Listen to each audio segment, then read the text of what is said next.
Hey, what's going on, everybody? Welcome back to another episode of The Real Heroes Show. You got Cory and Nick here as always. And in today's video, today is Make Solo 2 Happen Day. It's a little day that's been celebrated every year as a hashtag started by the Resistance Broadcast Show. And, we thought as a new show on YouTube, we'd like to participate and share some of our favorite things about Solo, Star Wars story, and why we think that Disney should either do a sequel or a Disney Plus series or something that continues these adventures, because honestly, that movie was a lot of fun. It didn't get enough credit. So, Nick, how are you today, my friend? Spectacular. Yeah, this is the third time in the last 30 minutes I've asked you that question. Just keeps getting better as I grow. The miracle of television. Yeah, it's almost like that character from Austin Powers where you have to ask him the same question 3 times before he finally answers it, that Will Ferrell plays. Yes. This is the third time you finally shared the truth with me. Yes. I spit at the question.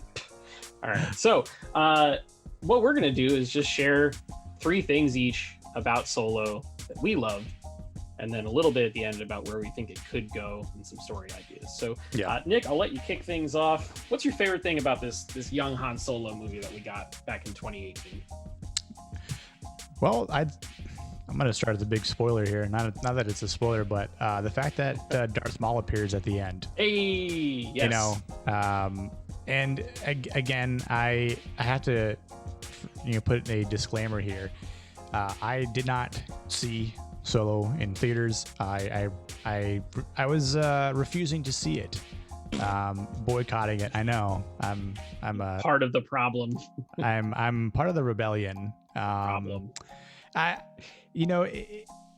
want to say, because I know I'm not alone in this, but it's not so much the movie's fault. It's not the actor's fault. It's not Ron Howard's fault. This was promoted poorly. Very poorly. Yeah. Disney should have known better. Bob Iger should have known better. Yep. And it's just, even Kathleen Kennedy should have gone to him and said, "Hey, this is a bad choice." Well, apparently, she said, "Can we release this movie in December?" And Bob Iger said, "No, it needs to come out." Well, at that point, that's what the apparent behind the scenes is that Iger said, "No, this needs to come out when it comes out because we've got a slate." Bob. Yeah, well, Bob. Yeah. It also released directly in between Avengers: Infinity War and Deadpool 2. Right. Which were 2 other ginormous sequels that were coming out that summer. Yeah. Merchandise couldn't go on end caps at stores. It was a mess. All of it was bad. But yeah, and so they lost money. And again, I don't think it really got the credit it deserves, because I went back and watched it, and I was kind of surprised at a lot of what they included, and I really think that goes to Ron Howard being an old and longtime Star Wars fan, and including a lot of stuff from the extended universe, aka Legends now. But the fact that he did that, and you just kind of pick up on these things, it was great to see. So I think maybe I'll put that as another one of my points, and credit to Ron Howard, and just sprinkling all of the EU shards over the cake here. So it's for sure. It made the movie a lot more likable in my book. So I know I gave 2 my you points. Did, but the Darth Maul thing is awesome, and to me, I felt like that was almost like an MCU-esque ending, where the idea was to springboard into more movies, because at that point in the canon, Darth Maul is the leader of crime syndicates, and he's escaped from, as we find out in season 7 of Clone Wars. He's gotten away from Ahsoka and from the Empire and from Sidious and all that. He's just kind of doing his thing. It would have been really cool to see where that story goes between him and Qi'ra, now that Qi'ra is going to be his right-hand person. And I thought it was really cool that Ray Park was on set, and then they used Sam Witwer's voice. So they showed respect to the prequels, but they also showed respect to the animated series, and they let them both go together. And you got a little bit of Duel of the Fates at the end of the score there, which also very cool. So I think that part's great. For me, I absolutely love the soundtrack to this movie.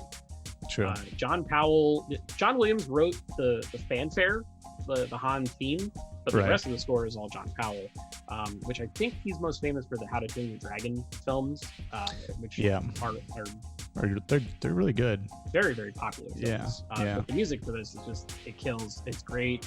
The way he weaves the old Star Wars themes in with the new music, like when they're doing the Kessel Run, and when Han first like kind of leaps over into the pilot seat of the Falcon, and bum bum ba da da bum, it kicks in.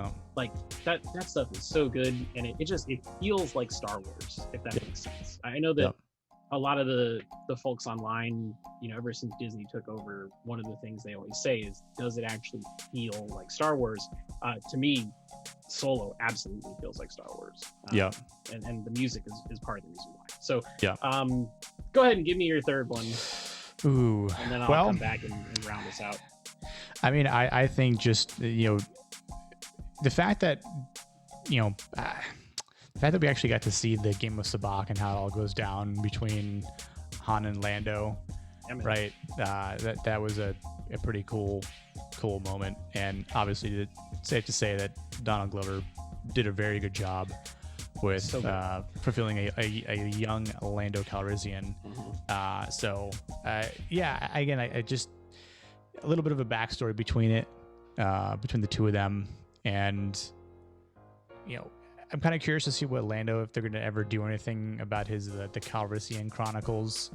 Well, so they announced at the Investor Day back in December that they're doing, I think something they called it like an event series, right? Which to me sounds like maybe only 3 or 4 episode type thing, right? But they didn't specify whether it's Donald Glover or Billy Dee or both. So what a lot of people online are hoping happens is that they do like a Calrissian Chronicles type thing, where Billy Dee is the narrator, and then Donald Glover is actually like Lando playing in the flesh while they're doing the adventures, which that'd be super dope. I'd be all about that. Just do it before, you know, Billy Dee gets too old, you know. It's the same with James Earl Jones, right? Like, if you guys have any Star Wars ideas with Vader, just do it now. Have him read the dictionary. James, we know it's boring, but we need you to read the entire encyclopedia. And the Star Wars encyclopedia too, because there's some made up words that aren't part of the English language. Yeah, mainly the Star Wars encyclopedia. Yeah, so, but yeah, more Lando, please. I'm all for that. I thought Glover's portrayal of him was awesome. One of the highlights of the film for me. Which that kind of is my next point, is the cast of the movie is excellent. Alden Ehrenreich is really good in that film, and he doesn't get enough credit for it because he's basically doing the impossible. You're taking somebody where you're saying, hey, you have to play an iconic character that's played by an iconic actor, and you have to carve your own path and do it. And I think he does a really good job, and he's excellent.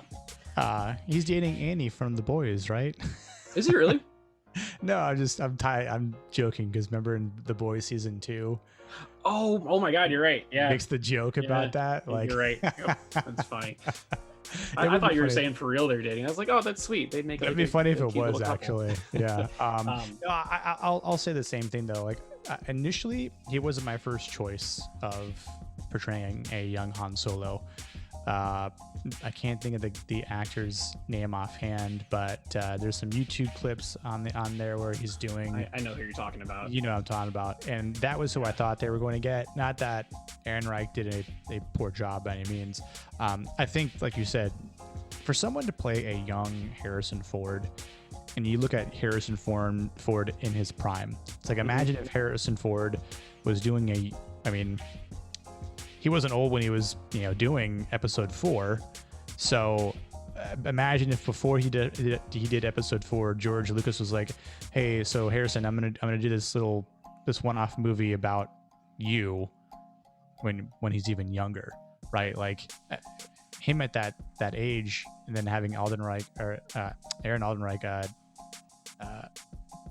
do that, I don't think it would actually have been possible to fulfill those shoes. So the fact that I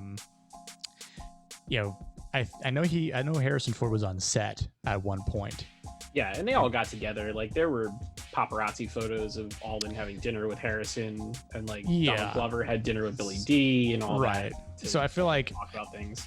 I feel like Alden was probably just like, let me just get some tips and try to absorb more about who he is. But I feel like Harrison Ford was like, what the hell is a Force Ghost? I don't know what that shit is. He doesn't know and he doesn't care, and I love it. That's the best thing about him is that he's so popular for this franchise and he knows nothing about it. It's and just like, I love him all the more for it. Same. But yeah, like I think you could tell throughout the movie that his acting in the character gets better.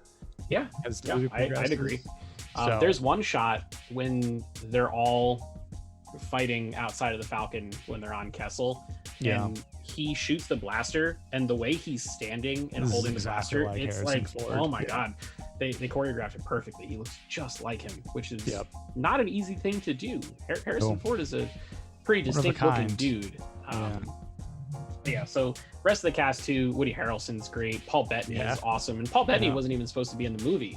It was supposed to be Michael K. Williams, who was in The Wire and Lovecraft Country. He had some scheduling conflicts when the entire movie ended up getting reshot, and Paul Bettany came in, and I thought he did a terrific job. Amelia Clarke is great. Jon Favreau gets to play the dude with the 4 different arms that bites the bullet early on in the film. It's a great cast. It's a solid, fun time. And my third thing, since you've already given 3, is that it's a Star Wars movie that, like, it doesn't rock the boat. It's not like an Empire Strikes Back where it's like you get smacked in the face with all this lore and all this mythology and everything matters so much. It's just a fun time. Like, if I'm going to sleep, I can throw on Solo. If I want to watch it and pay attention to it, I can throw on Solo. If I'm doing work and I want some background noise, I can throw it on. It's like a utilitarian type Star Wars film, and pretty much. I really like it for that. It starts a little slow, I will say that. The stuff when they're trying to escape from Corellia is a little bit bland, but once they get off that planet, to me it kicks off, and then all the stuff from there. The Kessel Run is like insanely beautiful. It is. The graphics and the Star Destroyer and the TIE fighters coming through that tunnel, and like the boom Empire music starts playing, like it hits you.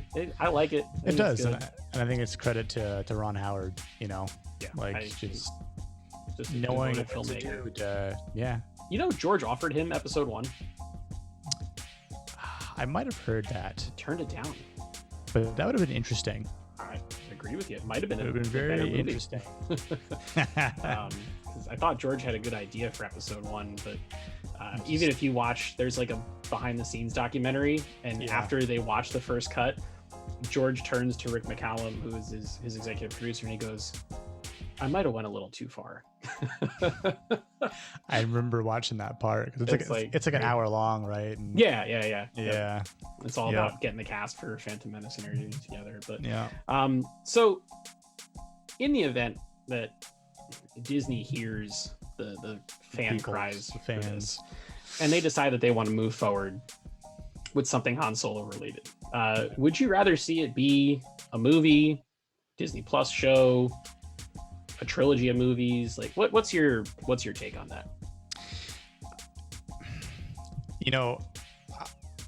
I want to say a Disney Plus series might be the better way to go about this, because I feel like you're gonna make it more accessible to people.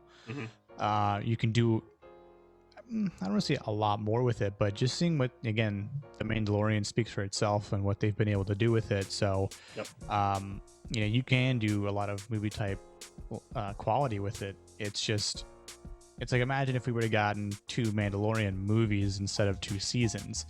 Would it have felt the same? Would it have felt different? Suffered, worse?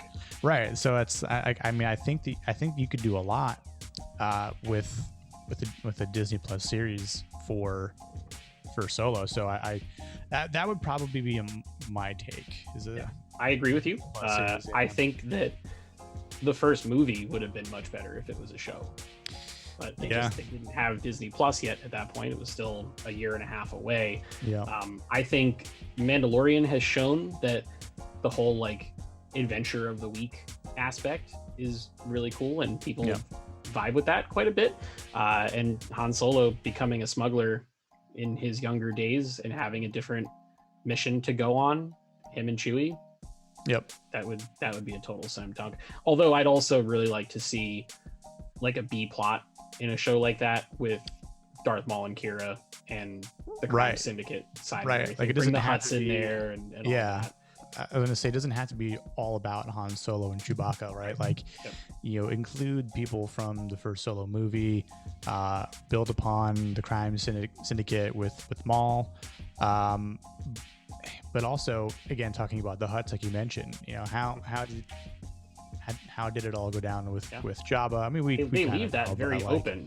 Yeah, like because Woody Harrelson's character Beckett says, "Big shot gangster putting together a crew on Tatooine. That's where I'm going to go," but then he gets shot.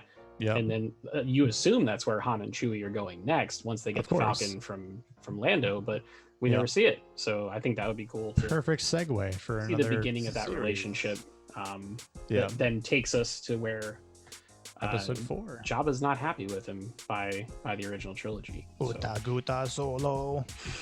Han Mabuki. I don't have it with me. Han shot first. Even I get boarded sometimes. Yeah. It's so good. We could talk about this for hours, but I think this is probably a good place for us to stop. And the point of this is that we enjoyed Solo as a film. We'd love to see more of those stories, just more Star Wars in general, but particularly with that cast, I think they had some good chemistry. And if you shift it over into the television model, I think you've got a slam dunk on your hands. So make Solo 2 happen. That is the hashtag, and we would love to see it. So if you guys feel the same way, we'd love to hear from you. Drop us a comment below. Let us know what you think, and share some of your favorite moments about that film with us in those comments.